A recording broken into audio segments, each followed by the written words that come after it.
Welcome to Radio Free Will, a podcast for sovereign people. We're back again with Michelle Mockers, artist, activist, and philosopher, which you don't often hear philosophy on the radio or in the media anymore, and we feel like it's sadly missing. Michelle, how are you today? Very well, my dear, very, very well. Okay.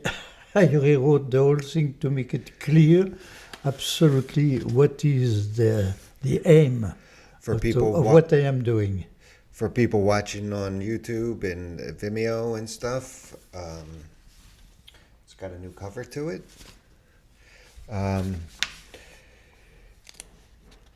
So when we left off yesterday or last week, we're going through the 8 general rules of the positive dialectic of the arts. Yeah, because if you look at the title of that, the dialectic of the arts, in fact, say it again here, you see that, refuses, in fact, capitalism, socialism, and communism. So it replaces everything. Replaces everything with the very, very, very, I should say, human, normal, philosophy of doing. The very, very first manifestation of man, you understand that man needed to eat and to find some animals or to find some grapes or whatever it is to eat in the beginning of man, the really beginning of man. But the same man produces something that is incredible. He produces a piece of art. Piece of art have been through the whole centuries up to today. Today, that you want it or not, I believe I told you that already, but that you want it or not, every minute, everything you do, you need something which is dependent from the arts. Your tie or your shirt is dependent. What you eat, everything is dependent of the arts. What did happen is that the men, when I say men, women, humans, if you want, when they were a group, it was beginning to be a little confused, and certainly they didn't know exactly what to do. So they give the power to one person to be the director of the group and to tell the group what to do. And we have the beginning of what we have today, the leader. And it is the leaders, through the centuries, the leaders who created war, not the people, the leaders. They wanted to extend the group, they wanted to conquer this, to conquer that, whatever it is. They created war. All leaders, if you look at history, all leaders in history are involved in war. All of them are involved in war. So fed up with that, my dear. We do not have anymore. Today we have the atomic bomb. So if we go up to the last of it, we can fight with atomic bombs and practically destroy humanity. Or we can do the reverse. Throw all that away and start from scratch.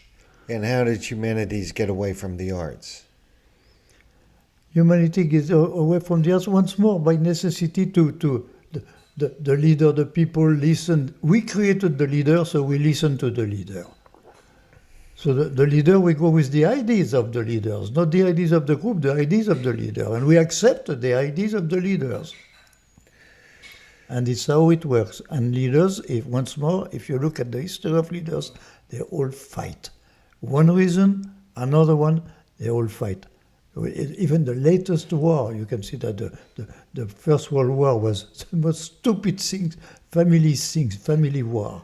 That's incredible. Well, let me ask a question that just occurred to me. Does politics, is it an art form? Politics? Yeah. Yeah, politics. You see, what I say and what I say that I refuse is because in fact, the arts give the way, give the philosophy to direct the people. So far it was the reverse. It was the people or the leaders directing the people, not the arts directing the people. And I said the arts since the beginning, if you can express the positive philosophy of the arts, you have something that have never existed up to now, a positive philosophy out of war. Right, but my question, I don't know if I made myself clear. Can politics be an art form? Of course, everything can be an art form. Everything can be an art form, but on what do you mean by politics? You have to define what you mean by politics. Bringing people together for a common cause. How's that? That's the goal of politics? I don't know if it's the goal, but yeah, but what I'm just telling you is that usually the people elect a leader who will lead them to whatever, including war. And when did art, it seemed like sometime in the 50s, late 40s, 50s, art became something different. It became this commerce. It became a commodity. Have you noticed that? Yes, of course. Of course, art go. Everything is like that. Because you used to tell me a story about Picasso.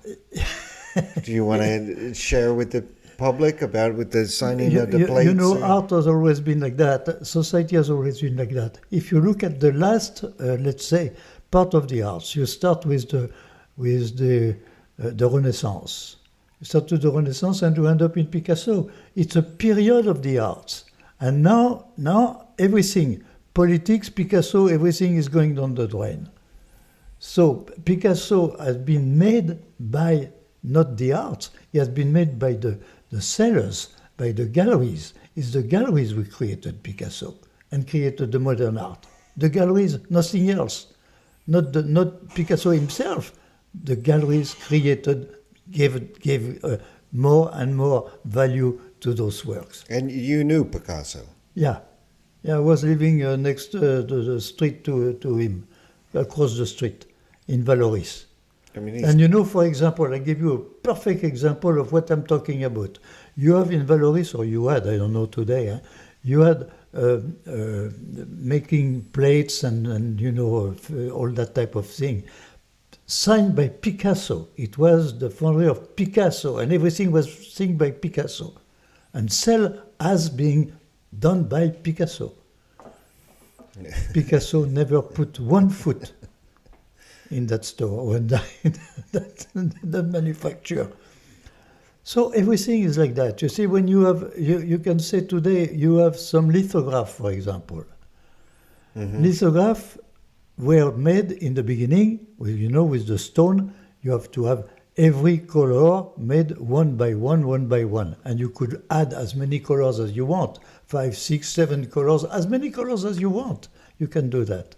But there is a printing press, the press, and the press can make some colors on the drawing, on the colors on the drawing. So you have, if you know very, very well, if you are able to look at, you have some of those lithographies were supposed to be made by hand and which are made by machines.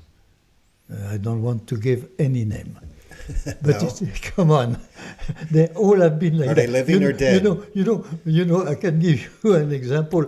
At the end of Vlaminck, who was supposedly a great painter, you had a museum on the Riviera. You had a museum, Vlaminck Museum. Now, if you wanted a Vlaminck, you just have to go give a call to Mrs. Vlaminck. And she was giving you a date to give you a Vlaminck that was made in her studio by several of her artists. She was, come on, everything is like that. That's modern times, You sell everything, and the most you can sell, that is today. The most you can sell, it doesn't matter if it has a real value or not real value. But that's not the kind of art that you're talking about in the positive dialect. No, I'm talking about the art that guy, the very, very, very first man made on the wall of his cave. It went through the centuries. Why the Renaissance? So today we are at the point, or we disappear, or we create a new Renaissance. That's it. There is no other way. You know, you have that the world is fighting in between communism, so capitalism. We are just fighting one way or another. One we are fighting. When it's not with the arms, it's with the money. So we are. How do you define what the Renaissance was?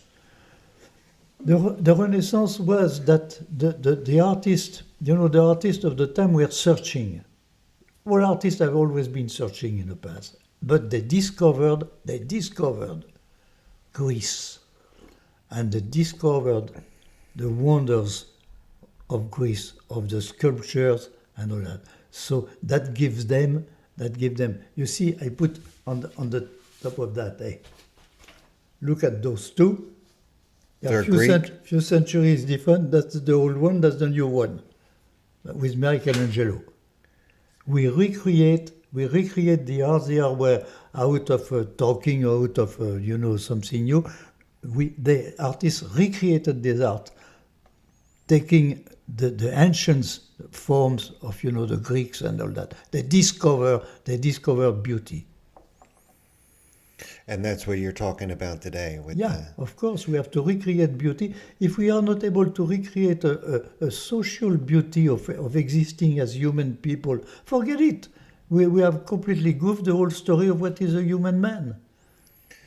Well, the beauty is there. Beauty is present all around us, but it does seem to be like turning into a very ugly world. Everybody seems to be hating one another. Everybody seems to be...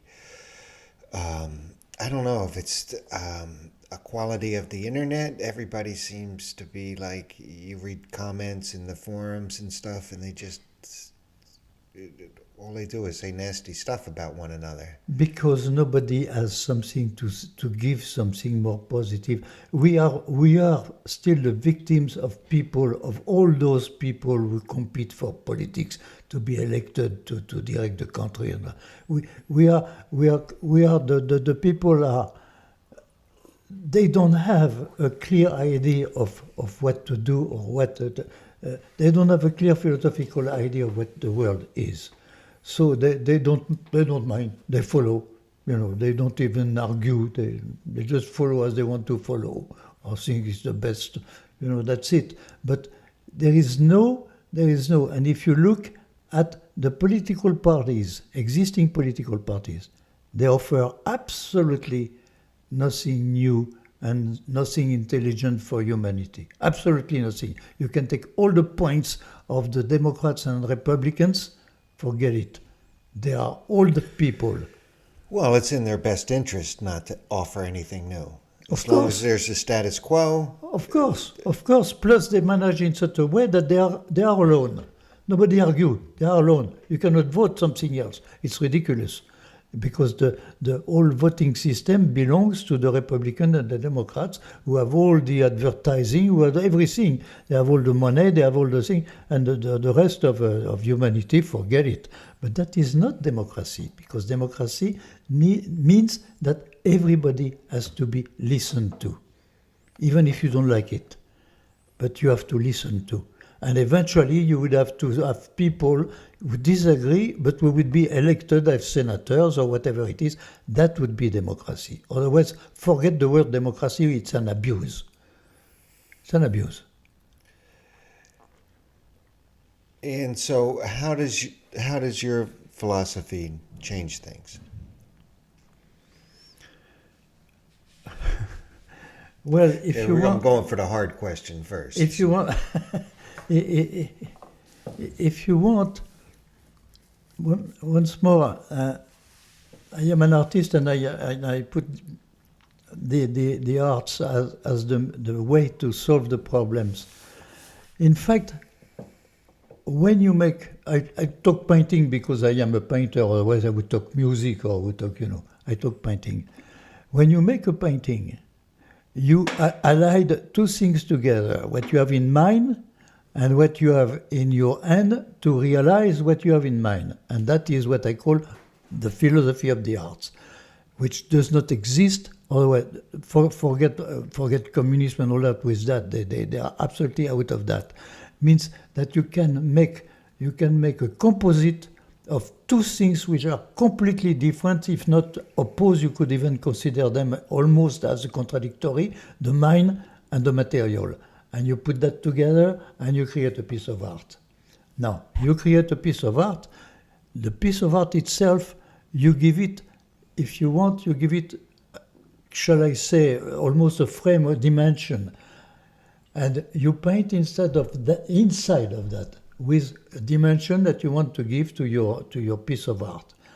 But what I don't want is people who would have the painting on their wall and add the painting up the wall or down the wall.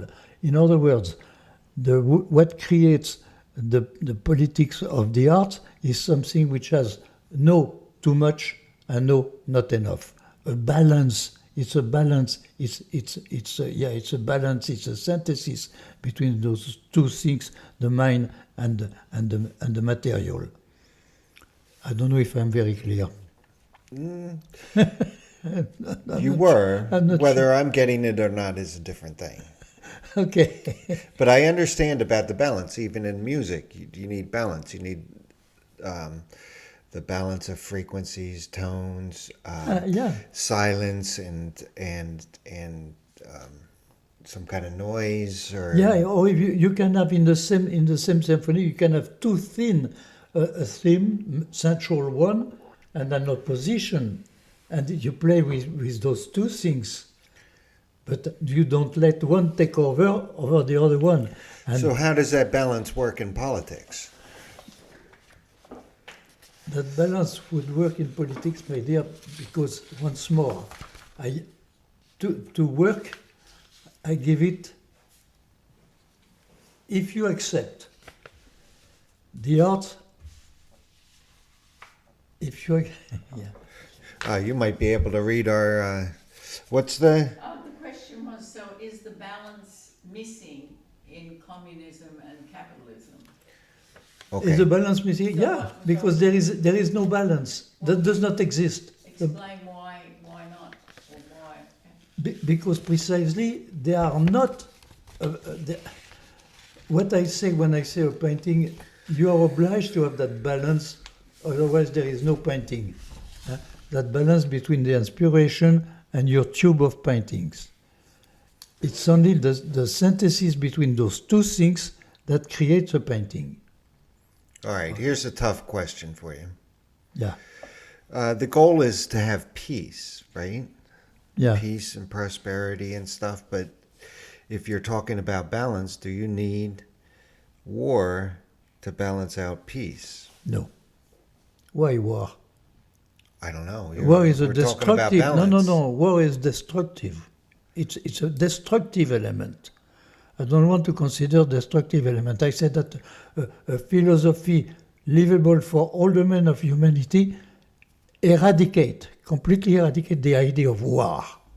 We can have conflict. It cannot be done, just like that, as a, just a wish. It will be very difficult.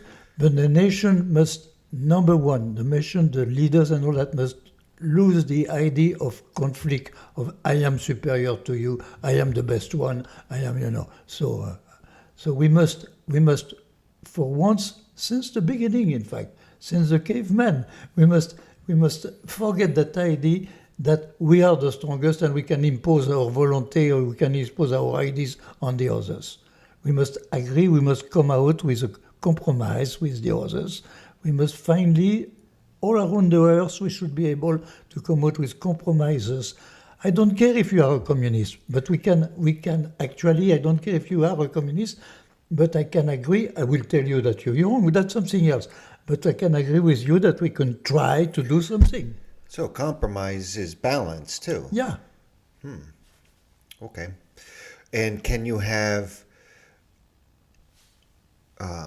poverty and wealth? That would be balance, right? But you're just talking about raising up the people's level of living and reducing the amount of wealth somebody can have. What I want to reduce is the people who have all the money. Because the people who have all the money, they govern you. You don't govern the government. They own all the means of television, everything you want. They have all the means in their hands. They are the richest people in Earth. So, yeah, it has seemed to have gotten out of balance. okay, that's for so sure. what I'm very afraid of is that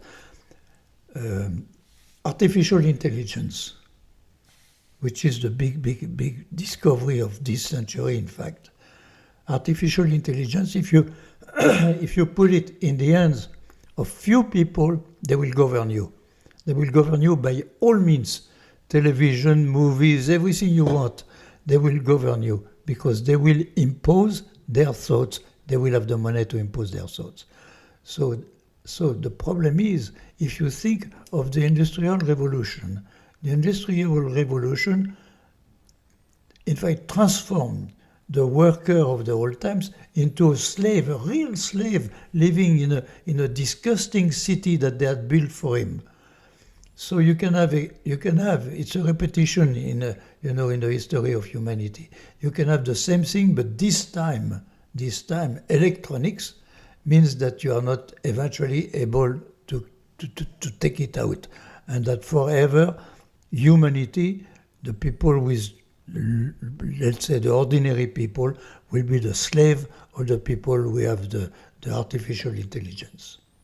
And that is absolutely unacceptable. And that is something that neither communism or problem, or the Republican and Democrats are discussing. You never hear anything like that. You never hear that. They have never read history. They don't know history. They have never read that. They don't have the time to read. They've never read that. So, but that is reality. That is humanity. If you look at older than the Industrial Revolution, you have always a painting of one who has the money and use the money and camouflage his money, make it in such a way that he can keep the money, and we will use the money to have people working for him. Well, even before the Industrial Revolution, whoever invented the sword was the one who was the most powerful. Yeah. If you could afford the sword. So we are at a point, you see, for me, we are at a point where, and it's where I am absolutely against the Democrats and the Republicans. You never hear anyone making an allusion at what can come out of the artificial intelligence. And is the AI property? Is the artificial intelligence property? Of course, the artificial intelligence, you can buy the way to make artificial intelligence. And if you were once more the one with the most money, you can eventually buy the whole artificial intelligence in all domains. And is an idea property? Oh, yes, an idea can be a property.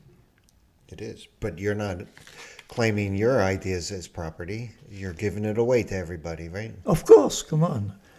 I am the guy of the primitive guy in the cave who makes an artistic thing. The first thing that you can see from men, that you can relate from men, is a piece of art. It's nothing else. So why is that?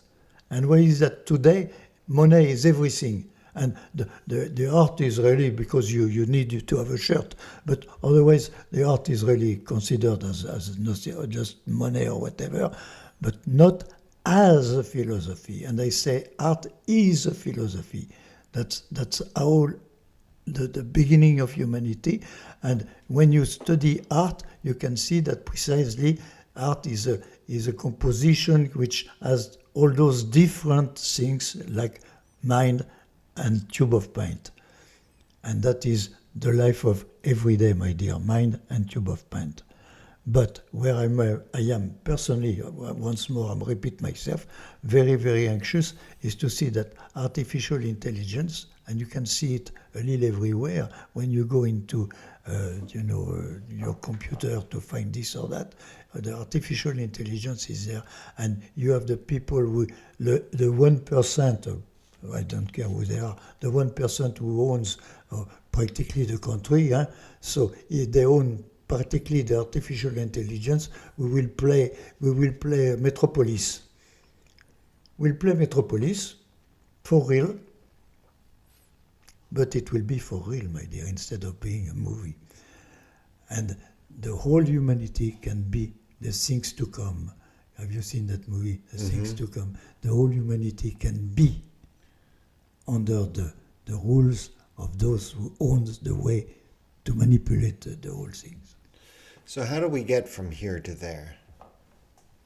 What do you mean by from here to From there? where we are today in the political situation to where you want to take us?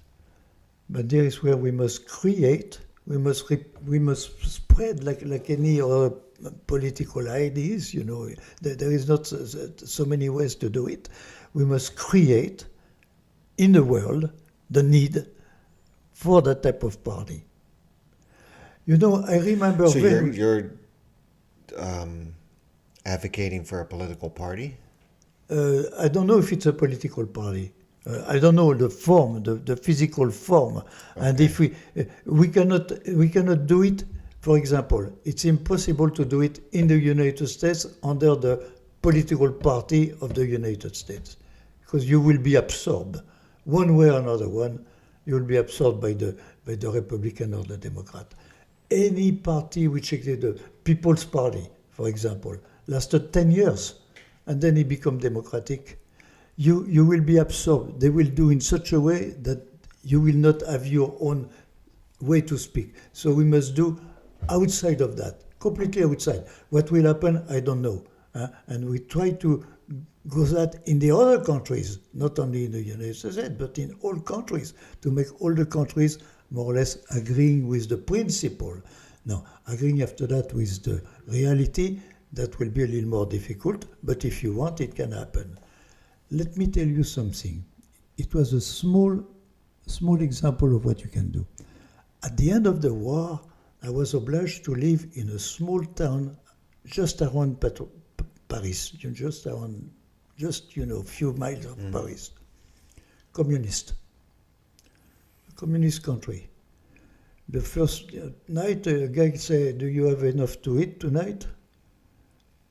If you don't have enough to eat, I give you to eat." I said, "Okay." Then after that, he turned on your shoulder and said, "Do you have a job? If you don't have a job, I give you a job."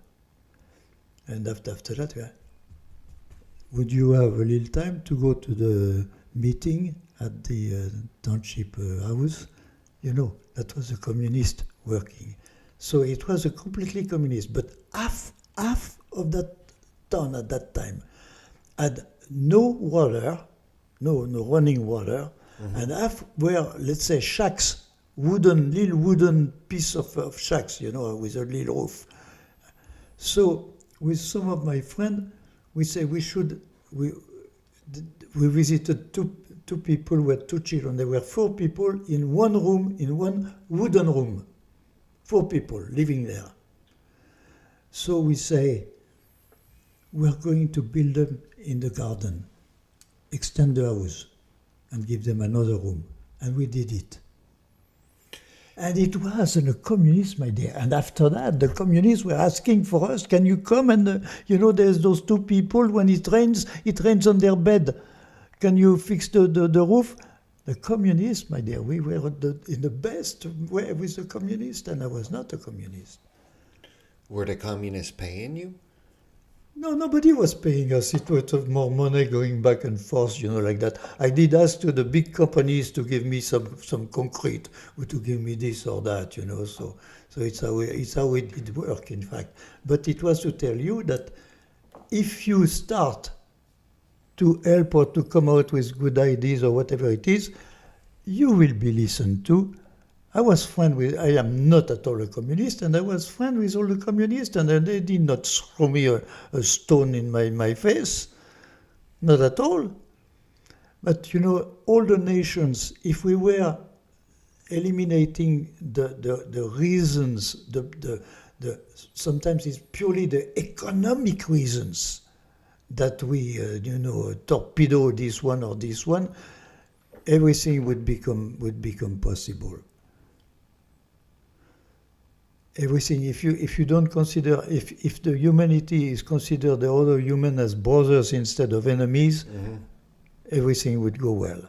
But What I am doing is that I'm doing a rule to do that.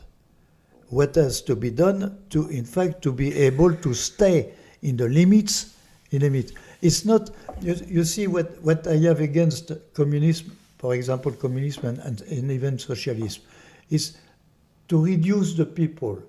Everybody is practically at the same level, you know. But everybody at the same level, that's not true. Some people, if you take a lot of people, some people have more initiative than other people, and they must be able to go with their initiative and to realize something. Otherwise, they will be absolutely unhappy and against you. So humanity has to be able to express itself. Make a painting if you are a painter. You see that?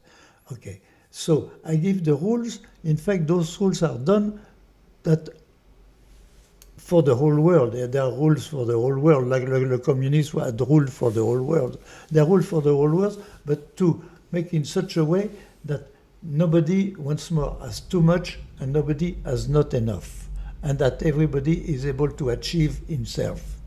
That is absolutely essential. But not limit completely dealing all the people the same, all the people. That's wrong. That's totally wrong. All right. In our last episode, we went through the 8 general rules. Yeah. And we promised folks that we would go into a little more depth. Yeah. And we have about 10 minutes left in the podcast. Okay, dear. Okay, all right. But let's just review the 8 general rules real fast, and then we'll go back to number 1 and give you a chance to expand on it. So, rule number 1, no armies, collaboration of countries. Rule number 2, government, as many men as women. Wait a second. You got a typo in your thing. That's possible. Number I 3, give you something and make it in a hurry. elections with no private funding. Number 4, complete and free education for all. Number 5, industry, collaboration instead of competition. Goods are made to last. Yeah, because today the goods are not made to last. They are not to be replaced every year or every 2 years. Especially if you have software. Yeah, the software exactly. goes bad after 6 months. Respect for natural resources. Number 6, no financial markets or money cartels. No too much and no not enough. No monopolies. Number 7, AI and robots pay taxes for the people they replace. And number 9, universal health care. Or that should be number 8. It looks like I just tapped that in a hurry to give it. Got to redo today. your numbers. So I have to, yeah. That's very possible. So, folks, if you want a special edition one, you better download it now at no-pennies.com Yes. before Michelle fixes this. So let's talk about rule number 1 in the last few minutes we have here, and we can go a little bit more in depth. No armies, just collaboration of all countries. Yeah. But you're not talking about the elimination of countries altogether. No. You're not talking about a no. one world government or anything like that. No, absolutely not, because you must keep the originality. You know, this country is very, very, very much original comparatively to this one. They're completely different. So you must keep. You don't try to make them together. Try to keep. You know, in the arts, one artist is not the same as the other artist. One population for geography, history, whatever you want, is not the same as the other one. Don't try to mix them together. Make them collaborate. Eventually we will visit each other, you know, but collaborate. But not try to make them one population. That would be wrong. Because when you mix it, you make everybody homogenous. Yeah, When they're separate, everybody has a uniqueness about them that we can all share and discover. exactly. Ideas. You can dress the way you want. You can smoke the way you want. You can do the way you want. You mustn't take off the people their originality. And some groups, human groups, because of their location, situation in the mountain, whatever it is, they have a very, very, very special way of being and all that. You mustn't try to destroy that and make them the same everywhere. That will be boring if you put all the same together. Because capitalism seems to want everybody to be the same, Of course. homogenous, because it's good for their bottom line, For the their business. profit. Yeah, because But that is a mistake. they my make the dear. same shirt for everybody to wear, and it's easy for them. That is a mistake. So no armies. No armies. How do we defend ourselves? No, you don't need to defend yourself. Why would you defend yourself? Defend yourself against what? The neighbor? Alien beings coming down to take over our Coming planet. from another planet, yes. No, I don't think any alien that would come here is going to come that far to take over us. No. Maybe to shake our hands. No, what I want, if you want, is to keep the nations, to keep their originality, but make in such a way that the exchange, the economic exchange, the exchange among all nations is something possible because we don't fight against each other. We don't go over there because it's cheaper. So then after that we have a problem. Why did we go to China? Because it was cheaper. And now we have a problem with China, no kidding. And the politician could not, the people who do that, they could not preview that if you do that, someday there will be a problem. No, because what will happen is they're just trying to drive down the cost of labor in the United States. They get everybody to bid against one another. Yeah, but that's where it's wrong, that's because to sell your shirt a little less. So instead of manufacturing this shirt in the US, we manufacture in China, because in China, those guys, they are 10 times less expensive than the Americans. Okay, make in America, you will have one shirt instead of 10 shirts, so what? But you will. And that takes all the art out of making shirts. Exactly. Because nobody can express themselves. Exactly. So what I say there is that if you want the originality of people must remain originality of people. So you mustn't destroy them. They can collaborate. That's something else. A collaboration is something else. But don't destroy the whole thing under the pretext of selling your shirt less expensive. You want to respect culture. Yeah. Language. Protect Yeah, language. absolutely. Because it does seem like Hollywood films nowadays, they're all made for, in China, India, or whatever, they're all watching the same Disney films. Everybody's all... Look at music, for example. When you look at music, you have, through the centuries, you can follow the musicians and you can follow the evolution of music through the centuries. No, we arrive today at people who write music with their computer, but don't have the spirituality, the mind, or whatever it is, of some old men, and they are boring. If you look at that, they are boring. Except for the theme song for our show. Yeah, they are boring. That's good. But you must, in other words, you must allow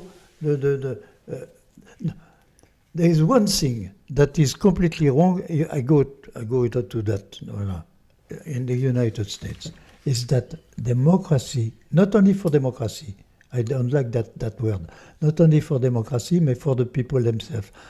All the people, all the kids must have the same education, must be able to have the same education to a certain level. Some will not go more further than that, some will not go further than that, some will go to the extent of it, but everyone must have the possibility of education, of a free education. And it's only with that condition that you will have people able to think of their political situation.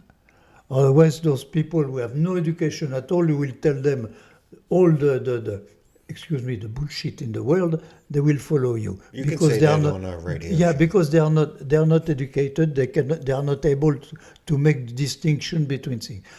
Everyone on earth, I should say, But should have each education. country will determine their own education policies. Exactly, How because they want to. yeah, because beside that, the history of this country is not the history of that country, but there is a minimum of being able to read and being able to arithmetic, mathematics, and what you want, be able to, I don't know, horse riding or sailing or whatever it is. Everyone on earth should be to receive to his possibility the same education. All right, I might be opening up a can of worms here because we're only got about a minute, but I'm going to ask it anyway. And that is the total mistake, what is completely wrong in the United States. We have only about a minute or two left. Okay. So in respecting other countries and maintaining everybody's cultural, how does religion fall in that? Religion is the same. I don't interfere into religion. Okay, so every No. culture can have their own religion and everything, Absolutely. as long as they respect everybody. Why would you destroy? You can disagree, but that doesn't mean that you must destroy that religion. I can tell you I do not agree with you. You believe this, you believe that. I say no, but everybody, the religion is something that you must respect. As much as you respect the ideas of other people on whatever it is. In art, you can love that, and you can love that. You can love Beethoven, or you can love something much more modern than that. It's your right, and I have no right to tell you, oh no, you should not have Beethoven, forget him. No, you must keep on your own feeling, a religious and ideology feeling. Okay, I can agree with that 100%. Because I know my own spirituality is very fluid. It goes all over the place, and but that's your right, my dear. it's my right. Well, nobody's going to change it anyway, no matter how No, much they... and your mind is made for that. Otherwise, you would have absolutely no mind. So, Michelle, if people wanted to learn more, how do they learn more? Do you have a website? The website, yeah, and I even have a personal address on the website. I mean, you can reach me on my email. The website is no-pennies.com. no-pennies.com. Yeah. And people can read more. Yeah. If they wanted to get in touch with you, they can get in touch with you. There is an email address. michellemockers@gmail.com. Yeah. And as always, I want to encourage people to subscribe to this channel. Please give us your feedback at info@radiofreewill.com. And if you have any questions for us or suggestions, or even want to get into a bit of the dialogue, feel free to send comments. And with that, any parting words, Michelle? Any what? Parting words? Oh, well, I'm very happy to be able to express those ideas. Once more, I am a painter, and I express the ideas of art in the history of humanity. And I consider that the art in the history of humanity are the most important thing. Okay, there you go, everybody. Just remember to be grateful.